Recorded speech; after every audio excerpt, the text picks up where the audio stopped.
Mas quanto prazer! Prazer, tchê, com um homem? Tu saiu do armário, tu lembra de espada, tchê?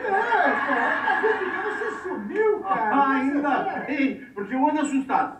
Depois que o Rick Martin saiu do armário, deixou a porta aberta, deu um monte de cara.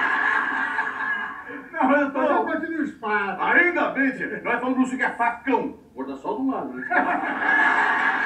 Tu sabe que dessa vez eu trouxe a família toda pra passear aqui em São Paulo? Que maravilha! Já tô vendo a cena.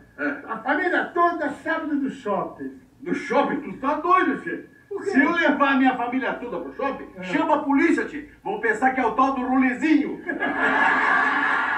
Não, foi só a patroa e a velha, minha sogra. Aliás, Carol, não sei se eu te falei, a minha sogra é tão ruim, que o dia que ela morrer, vão botar uma placa no inferno, sob nova direção. Mas fazer o quê? Foram fazer compras, foram só ver o cinema? Não, elas foram trocar uns presentes que a velha ganhou no Natal e não serve pra nada pra ela, né? O que, por exemplo, que ela ganhou? Deram um computador pra ela, tchê. Ela não gosta?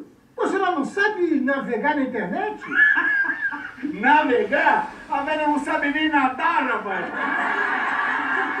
Vai navegar e o pior é o outro neto que deu pra um tal de GPS pra ela. E ela não gostou?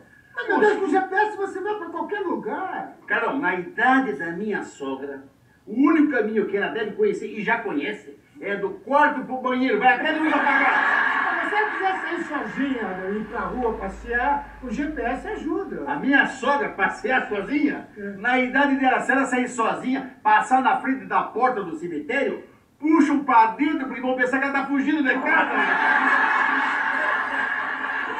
Não. Na idade da minha sogra, presente pra ela tem que ser pantufa, fralda geriátrica, aquelas fraldas geriátricas, sutiã com bojo.